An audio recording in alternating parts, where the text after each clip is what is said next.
Hello and good morning, everyone. It is currently 7 a.m. in the morning. I got up around 6 a.m. to film this video, but I'm really excited to start this channel where I just kind of talk about my thoughts. It's going to be super raw, no edits, fingers crossed, as long as I don't make a mistake when I talk. But overall, I just wanted to be kind of just like real and I don't know, just have a space where I can kind of express myself honestly about just like things on my mind or things that I've been doing or experiments that I've been trying. And so for today's video, I wanted to talk about having no social media for 6 months or like 7 months. So earlier this year, I pretty much deleted social media off of my phone. So I still have access to social media like via my computer. But I noticed I haven't been as interested in it, even though like I still have had access to it. Because it's just like, I don't know, when you're on the computer, I feel like it's not as enticing. But yeah, I pretty much deleted it off my phone for like over 6 months now, and I literally just downloaded it again. I was really scared to download it actually, because it's like August now, but I pretty much like downloaded Instagram, TikTok again, and Facebook, but then like I deleted Facebook and TikTok, and I was like, okay, maybe I'll just keep Instagram. So I've had Instagram for about like a week or two now, but I haven't like been enticed by it. It's kind of amazing. Like I literally have it on my phone and I have not opened it up. Like it's the week or two I've had it. Isn't that kind of like wild? And I think because I just haven't had it for so long that now I built the habit of like not checking it or not really needing it. But I did want to talk about the benefits of not having social media on my phone for like 6, 7 months. And I think obviously that's a big one. Oh, that might have been a B. Okay. We are outside, okay? But pretty much though, there's been like a lot of big pros, I feel like, with not having social media for 6, 7 months. And I kind of just wanted to talk about that and just my experience with not having social media. And maybe it could be inspiring to you all or to someone who feels like they are addicted to social media, because I feel like a lot of us have phone or social media addictions, and I feel like that's like not really being talked about, because basically an addiction is like you can't control like an impulse, right? Like if you are addicted to gambling, right, it's like you can't stop gambling even though you want to. But a lot of us do the same thing with our phones. Like a lot of us want to stop, or we want to do other things in our lives, but we can't because like we are so addicted to our phones or we're addicted to social media. And that's by design, because social media is like made to be enticing. It's designed to be addictive. Like a lot of these companies hire neuroscientists to, conduct experiments and to try to find the optimal way to keep people on. And it's obviously very vile, because all they care about is money. But that is by design. So a lot of it honestly is not our fault. But I do feel like when the best thing you could probably do is to get rid of it. And I feel like it's had profound effects on me. I feel like I don't really feel attached to my phone. And I told you I had Instagram. I just downloaded Instagram again for about a week or two, and I've literally have not opened it up. And I think because I just got rid of that impulse, because I just haven't had it for so long. So I wrote down a few points here of like the benefits of not having social media. So the first one I said is out of the loop. So I guess this can be kind of like a pro or con, especially if you have FOMO. This could be pretty difficult, I think. But honestly, like when you don't know what's happening, like you don't even know like what you're technically like missing out on. For me, like I just didn't know what was happening anymore, like with people in my life that I've came across, that I met years ago, that maybe I met a few times, and we just follow each other on Instagram. I don't know what's going on in their life. And same with other friends and people. But I think a pro about that is like, because I don't know what's really necessarily happening, first off, like I don't feel anxious, because I feel like a lot of people can feel really anxious, like, oh, I don't know what's happening. Or when you constantly know what is happening, right, it's like it's a lot to take in, and I feel like our mind is not meant to like really be taking in that much like information or knowledge, especially if it's like not positive news, which I feel like can happen a lot. It's good if you're the type of person to compare yourself.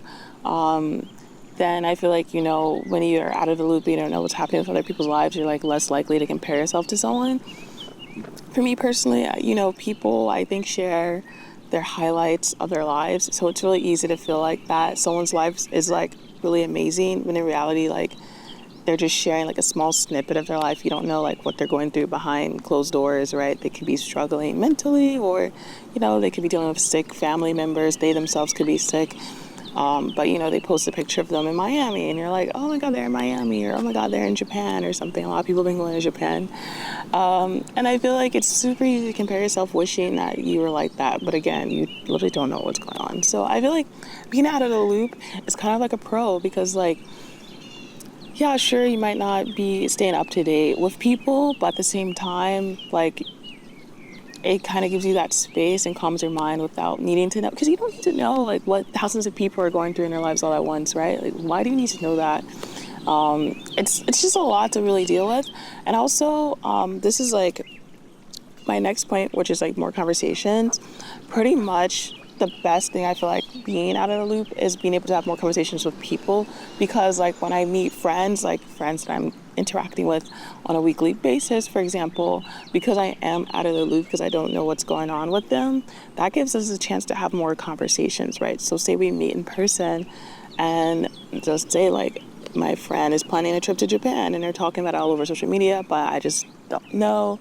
And so when we meet in person and we're hanging out and they talk about like their trip to Japan, wow, we can like actually have a conversation about it now. Because I feel like when you know someone, like I feel like, have you guys had that experience where someone comes to you and they're like, oh yeah, I saw like you posted, or I saw on social media that you did da da da da da da.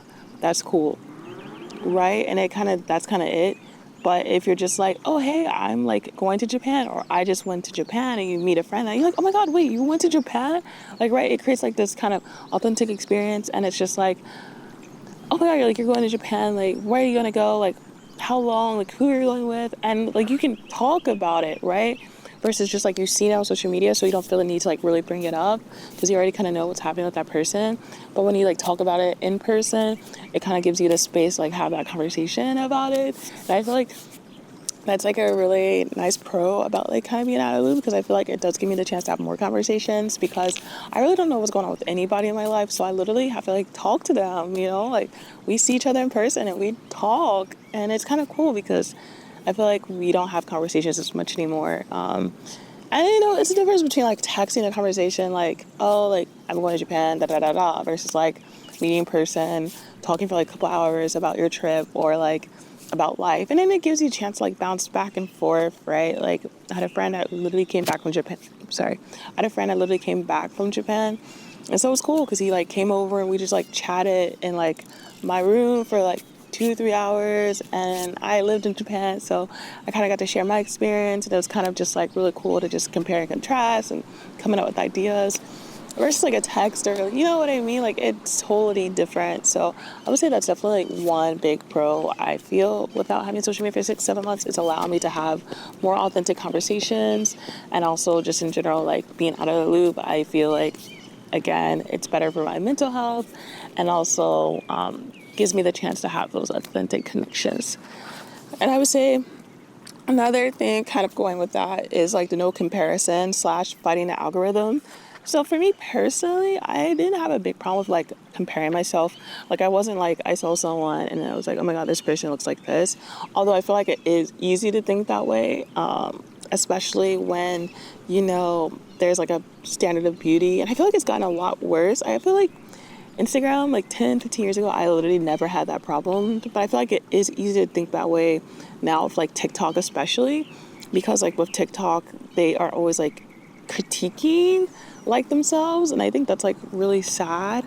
Also, oh my God, the sun is like starting to peer through. I don't know if you guys are seeing the brightness, but we're literally here in the morning, okay? Like sun's coming, it's beautiful, you're beautiful, life is beautiful. Oh, I love this. And then people are like running, it's so cute. So anyway, I'm sorry, I'm just like, oh, the sun, I love it.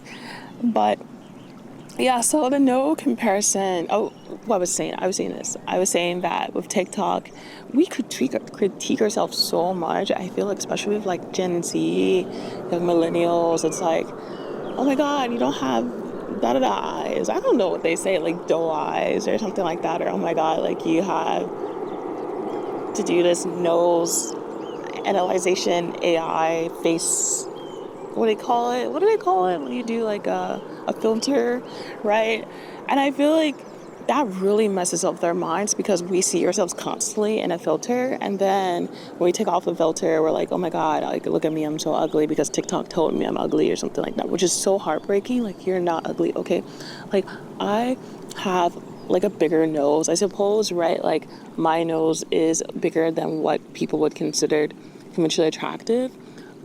But I find my nose to be very beautiful, right? Like, absolutely beautiful because it's who I am. Also, like, who makes these rules anyway? Why is conventionally attractive like a very subset group of features by like a subset of group of people? Like, this would have, we never felt this way if it wasn't for social media and if it wasn't for like beauty standards, because cultures for so many years like embraced big noses. For example, like if we take like, you know, like the natives, for example, or like other cultures that had embraced like larger noses, and that was considered a standard of beauty. But now it's like we don't think that anymore, literally because of social media and because of, honestly, like European beauty standards, which obviously like a lot of us don't fit because a lot of us aren't European. And there's Europeans who also don't fit that beauty standard too, which is not fair for them because they also are very beautiful people in their own unique ways, right? And I feel like because of that, it's so easy to compare yourselves to other people who do quote unquote fit these beauty standards. And so it's easy to feel bad and to want to change yourself because of it. And again, like I feel like TikTok is like the worst for this, because of that. But not having social media has allowed me to like obviously just see myself, who I am, like completely raw. Like, I'm a pretty raw person in general. I'm trying to embrace as much as I possibly can of who I am and how I look. So that does mean like my kinky curly hair, my bigger nose. I don't do makeup. I don't contour. I don't do any of that. And I totally understand people who do that. I super get it because honestly, you're just assimilating into society and it's rough because yeah, you do benefit from being conventionally attractive or what people considered attractive. So I totally get why people do that, and no shame in that at all. But I'm just letting you know, like, if you need to see someone who's like proudly themselves, like, hey, I have a bigger African style nose and I have, you know, kinky hair, then like I hope, you know, that can encourage you to realize like you're also beautiful too, because you are. And I feel like representation is important, but I'm kind of going on a tangent. You know, it's raw, it's okay, we're here for the rawness. But anyway, back to no comparison. Just overall, it's so easy to compare yourselves to other people, especially with TikTok. I think has made it significantly worse, and I think that is another reason why mental health is on a decline. And unfortunately, they say like young girls, like self-harm has skyrocketed in comparison to like 5 years ago. So I feel like it definitely is harming like a lot of young girls and women, although it can harm like young boys too. So yeah, I feel like that's one thing about not having social media. It's nice that I'm just not exposed to it, so I just don't see those things, and therefore like I don't feel a certain way. Two, in terms of like the no comparison, there's also like the algorithm, right? Because that's kind of where I struggle, especially with like Instagram, because I will make content that I would think would do well, and then it flops. And then I see other people make content and it does really well. And so then I'm like, oh, maybe I should try their style. And then I try their style and still it doesn't do that well. Or like I want to make content that really speaks to like the heart and soul, and like it's all about like connection. And I feel like it doesn't do as well. And so it makes me feel really bad, and then it makes me not want to make content because then I'm like, well, if it's not going to do well, what's the point? And it sucks to think that way because before, like, I could just make videos and it wouldn't matter, like, if it got likes or not. But now I'm, like, fighting against the algorithm that only, like, benefits quick, very, like, heavy transitional style videos. And so I feel like it really stunts my creativity and my way to express myself.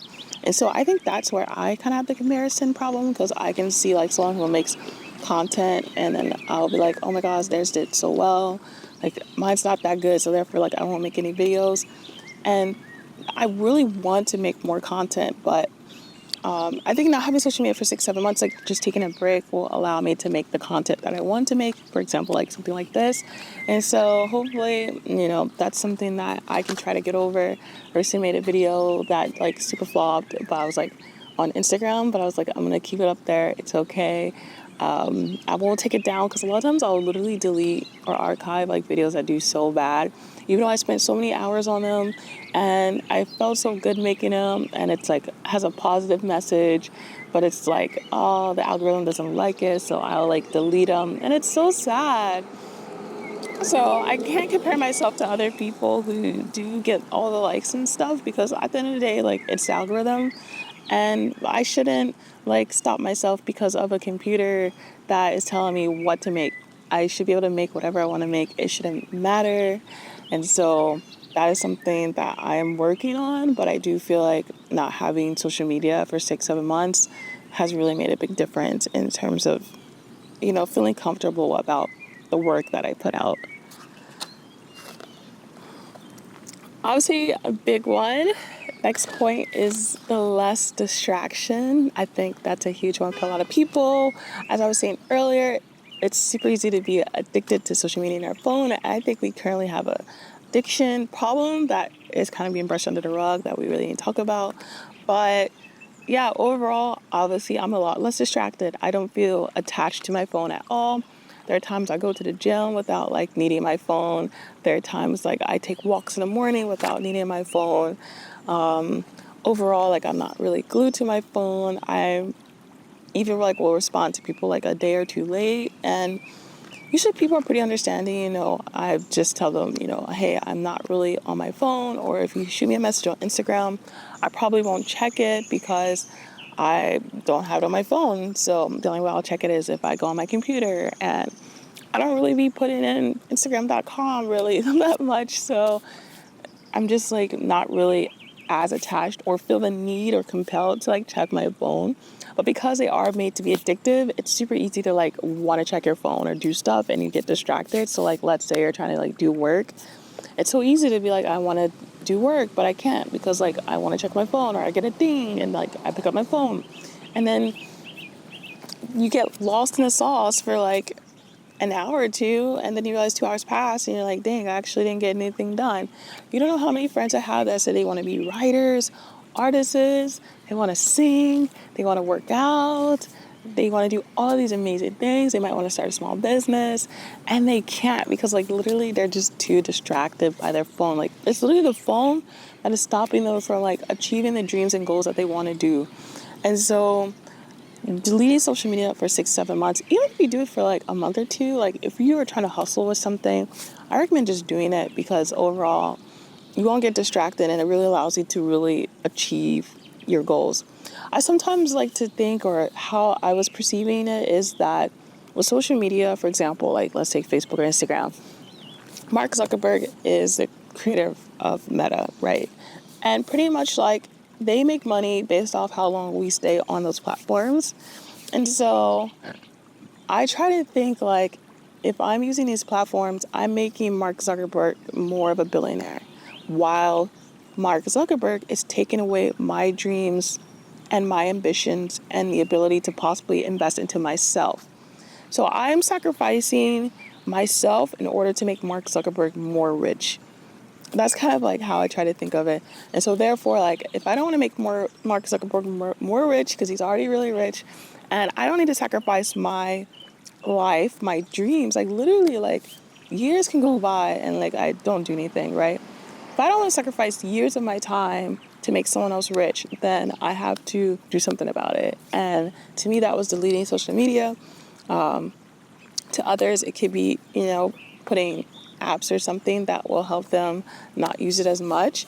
But regardless, like, ask yourself a question, like when you get on social media, like, what is my intention with this? And do I want to make Mark Zuckerberg more rich? Is my dream worth making him rich? Like, can I sacrifice my dreams for him? I feel like if you think of it like that, I feel like it really puts things in perspective, because that's honestly like what is happening, right?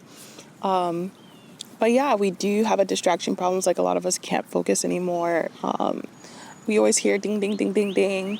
And as soon as that happens, we pick up our phone. So I just recommend, like, for sure, like, deleting social media, but also keeping your phone on mute. My phone is constantly on mute. Some people hate that. They're like, oh my God, I tried texting you or calling you. I'm like, oh, I'm sorry.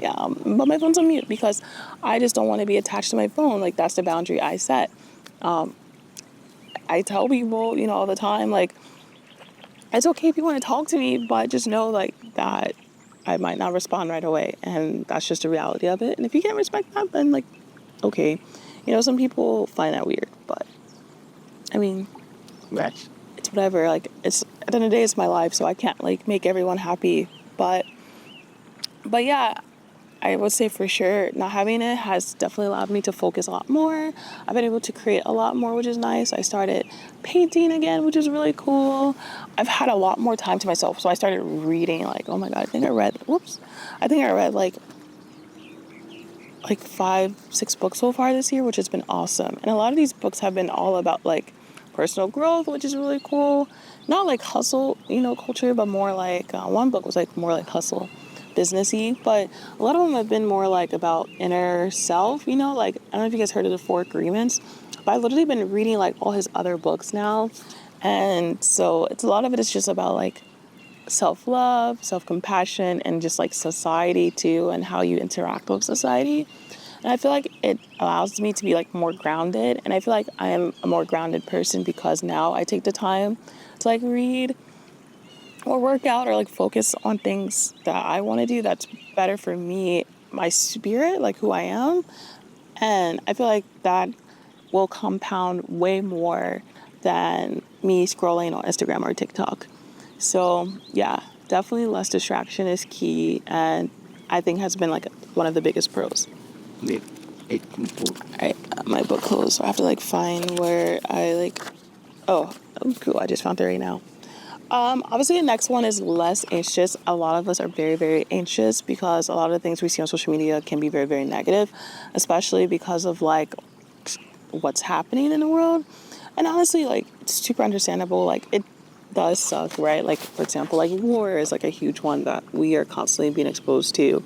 Or it could be even like, I don't know, people interactions, but it's like in a negative way, right? Like, negative content does well. You see street interviews of people making fun of each other, or pranks of like hurting other people, or fights, or yeah, like I said, war, or even like politics, which can be like heavy. And I think it's a balance. I think it's okay to be informed. Like for me, like I'm a very informed person. Like I do try to stay up to date to a point, but not obsessively, if that makes sense.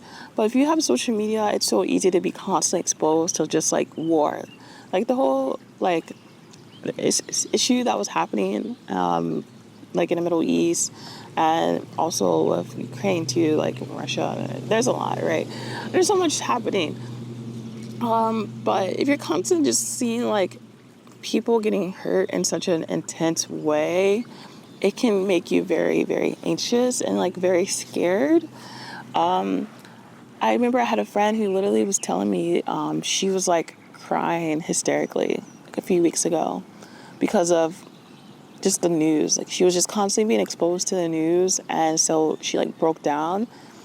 And I was like, that's the problem with social media. Like, it's too much. I don't think humans are meant to really experience that much intense trauma. Because it's trauma, basically. Yeah, sure, it's not happening to us, but we are being exposed to it, and that's traumatizing. And I think being, like, seeing that back to back to back to back can really take a toll on your mental health. And therefore, like, overall, you're feeling, like, really anxious. I feel like another thing, too, it's when you are seeing a lot of that negativity, or let's take, for example, you see like, I don't know, let's take Mexico, for example. I just went to Mexico in December, loved Mexico, would love to spend a few months there even. But you know how many people told me that I was crazy for going to Mexico? I was like, what do you mean I'm crazy? They're saying it's so dangerous. They see online all the time how dangerous it is. The cartels are there. They're going to hurt you. You're going to get kidnapped, because I saw on TikTok or Instagram or YouTube or something that I don't know. Like, I don't know. Pretty much like seeing things And constantly being exposed to something like that really warps your warps your perspective of a situation. It makes it worse than it is. So they're feeling super anxious about me going to Mexico, and I go to Mexico City and I have a blast. Like, I feel safer there than I do in America, to be honest. And so it's kind of interesting. I'm just like, maybe touch grass, literally go outside. That's our problem. With social media, we don't go outside. We don't see this. Look at this, guys. This is beautiful. Look at this. I'm literally sitting in my neighbor's yard because her yard is really pretty. We don't have a yard, so that's why I'm sitting in her yard. But literally, like, the neighbors in this neighborhood, because I'm always like walking, I started talking to them. I started being friends with all of them. It's literally like touching grass, and it's not that scary. Like, it's so easy to be like, oh, I will never go outside because I'm scared of getting hurt. And it's like, honestly, the chances of you getting hurt is pretty slim. Like, it's not going to happen. Just be smart and be safe. But sorry, there's like this car. I think they like stopped. Oh, well, anyway, it's okay. But yeah, so overall, less anxious about life, because in reality, life is not that bad. Like, of course, there are things that is happening in the world, and it is very unfortunate that those things are happening in the world. But us obsessing over it and like being constantly exposed to it is not going to help us at all. It's going to like harm us, if all.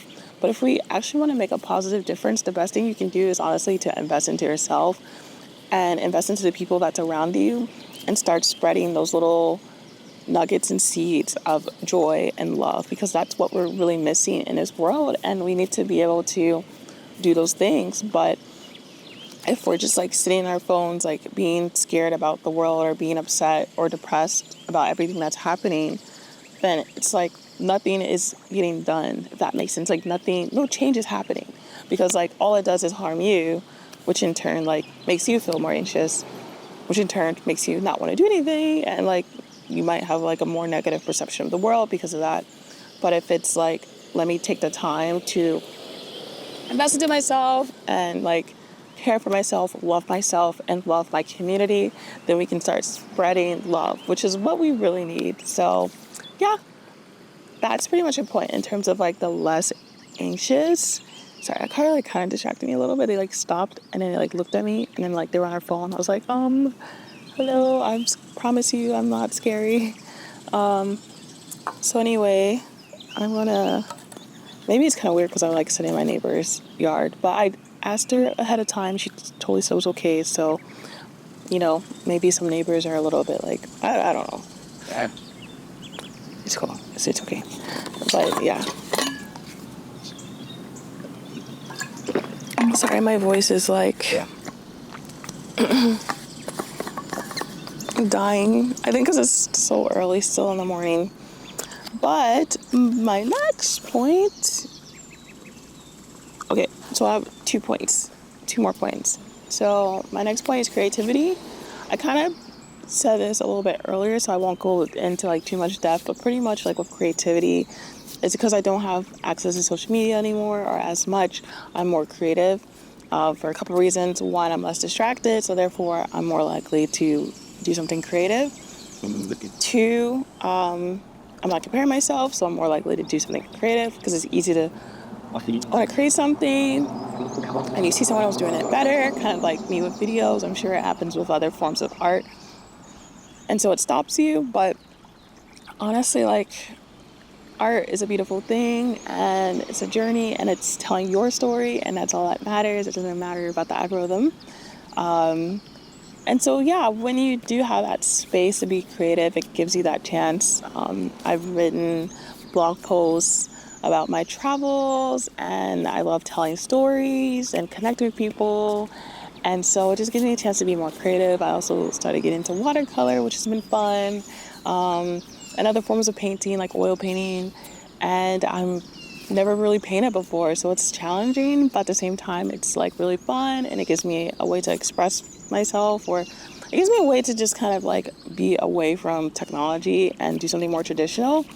And I feel like when we do have social media, it's so easy to like want to do those things, but you just don't. So I kind of said all my points earlier, but again, I do think it does allow for more creativity, which I think is chef's kiss. So, yeah, if you want to create art or something, maybe consider deleting social media for a few months. But my last point, which I feel like is the most important point, so listen to me, this is the most important point, is having a better understanding of myself. So what do I mean by that? Because I haven't had social media, that means that I've had more time to myself. And I feel like a lot of us use social media as a crutch. We use it as a way to distract ourselves and to procrastinate or to like not really sit with our thoughts. And that can be really scary, so I totally understand. But when you get rid of that, you're kind of forced to sit with your thoughts now, right? And for me, it's allowed me to really celebrate who I am and the things I'm going through. I've journaled a lot more. I've written in gratitude journals a lot more. And there are days I'm not perfect, right? It's up and down. There's no such thing as perfection, right? It's a journey, and it's part of life, right? So it's not saying like you have to be perfect and you have to do these things, but it's just slowly building that habit so that way, you can say even if you miss a day, you feel more compelled to do it because you have that habit. But because I've had more time to myself, I feel like I have a better understanding of who I am and kind of like what maybe sets me off or like things that I don't like, things that I do like. I told you I've been reading a lot more, which has been great because a lot of the books I've been reading has been very like self-focused, like more so about inner self, like your spirit in a way, but also the spirit of other people, which I think has been really beautiful because it's allowed me to like really embrace me and kind of gives me a little bit more context to like my life, like to life in general. Yeah, when I'm journaling, I can really see like things that I struggle with. For example, for me, I can still struggle with like money scarcity because I grew up extremely impoverished. I just didn't have money or access to food a lot of times too. And so that can still kind of come out because I'm the type of person that really has a hard time buying stuff. Because I feel like I have to like save everything, everything. And so I get a little bit anxious when I buy things, and I have to like tell myself it's okay to like treat myself, like it's okay to. Okay, hello. So this camera overheated. Oh my god, this camera really does have overheating issues. I like just bought this new camera. Speaking of buying stuff and treating yourself, okay, I treated myself to a new camera because I love cameras. And it's new, like super wide lens, which is really cool because I really want to use it for my traveling. But anyway, besides the point, this camera has like overheating issues, so I literally said it overheated. I was like, oh my god. Okay, so anyway, I guess I'll just try to be really fast. If not, I'll try to film the rest on my phone. But long story short, having a better understanding of yourself, it allowed me to really journal a lot, which is I felt really important. And some of the things and habits that I've built because of like being impoverished growing up, I still have today. And so I really was able to just like really reflect and think over it because one big thing I would do, for example, was like my friends would go out and they would invite me and I always would say, oh no, I can't because I'm on a budget. Even if I might have like a little bit of extra cash, I would like throw it into savings, and so like I felt like I really couldn't spend anything. And so all my friends were always constantly like doing things, and I wouldn't like go out with them or I wouldn't go out to eat because like I was really worried about spending money. And it's a balance. It's not to say like do the opposite where you spend like crazy, but it kind of made me feel like a little bit bad because I feel like I was constantly rejecting them because of like money. And to me, like one of my core life values is experiences. Like I value experiences. And that does include like going out and trying new restaurants or just like experiencing time with people and friends. And I wasn't doing that because I was too scared of like spending money. And I really had to journal, reflect over that. And I feel like because I had so much time to myself now because I didn't use social media as much, it's given me that chance to do that. And really like understand like, okay, this is something that I need to work on. So now I've been working on it. Like I've been going out more often and, again, at balance. I don't go out all the time. Like I have friends that are literally constantly going out I will maybe meet with them once a week. Or like I started skating on Thursdays. Like that cost about $15-20, and I wouldn't do that because I would be so nervous to spend $15-20. But I'm like, you know what? It's okay. It's for the experience. I get to skate, I get to enjoy, I get to spend time with friends, and I get to meet new people, which is really fun, which is also something really important to me. And I'm just enjoying life, right? I'm 32. I should be able to enjoy my life. I shouldn't have to like restrict myself because of that. And I feel like because of my funny like scarcity that like mindset that I had, I really was like denying myself a lot of things and opportunities. And so yeah, I would say like a really big pro of like not having social media has been like taking the time to really understand myself and who I am, and just working through those little kinks that I have, because we're human. We all have our own like issues and things that we have gone through from childhood.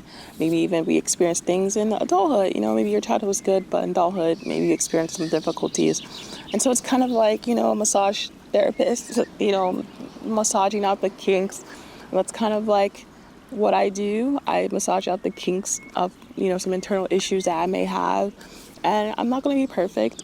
I don't, try to be perfect. And I think that's also important too. Like, it's okay to not be perfect, and just know that life is a journey, and the best thing that you can do is work on it slowly but surely. Sometimes it's up, sometimes it's down, but overall, if you look at it like with, how can I say, like expand it, it's going up, right? Like sometimes it's like this and down, this and down, this and down, but it's like up, but you're still going up, which is cool. Like they're Yeah. All right, Charles. So hello. My camera legit died again, and then I had to go to work. So now I'm just concluding this video. But I was pretty much saying that not having social media has been great because it really has allowed me to like really reflect on myself, but also give me the mindset to just understand that life's all about up and downs. It's all about challenging moments and then what you can learn from them. And I also learned a lot about just being with yourself and understanding like all forms of emotions are fine. And it also allows me to set boundaries with the people or things that I feel like might not serve me anymore. And I feel like taking the time to myself without feeling like the need to be on social media to kind of like numb my feelings has been super helpful. And so I definitely recommend, like, for sure, to take a social media break, even if it's for a month, 2 months, or if you want to do half a year like me. And like I said, I literally have had Instagram now on my phone, and I do not have the habit of like opening it. Like I downloaded it and have not opened it. Isn't that crazy? But it just shows you like a lot of this habit. And I feel like because I just haven't had that habit for 6 months, like now I don't want to open it. And I feel like, again, just taking a time for yourself, doing things you want to do. Like, let me show you real quick. I have hands here, up there, up here, there. Like, I really do a lot. In my free time, it's so easy to like want to sit and scroll, but I just take care of planning. So, and that's been great. So, yeah, 10/10 recommend taking a break from social media. And yeah, thank you so much for watching this video. I'm excited to like deep more into my thoughts and share more with you all. But it's been nice talking to people about this just because I feel like I've had so many positive benefits and I just really wanted to share it because I feel like I don't really have anyone to share these things with. So thank you again and take care and have a wonderful rest of your week or weekend or whatever. Bye.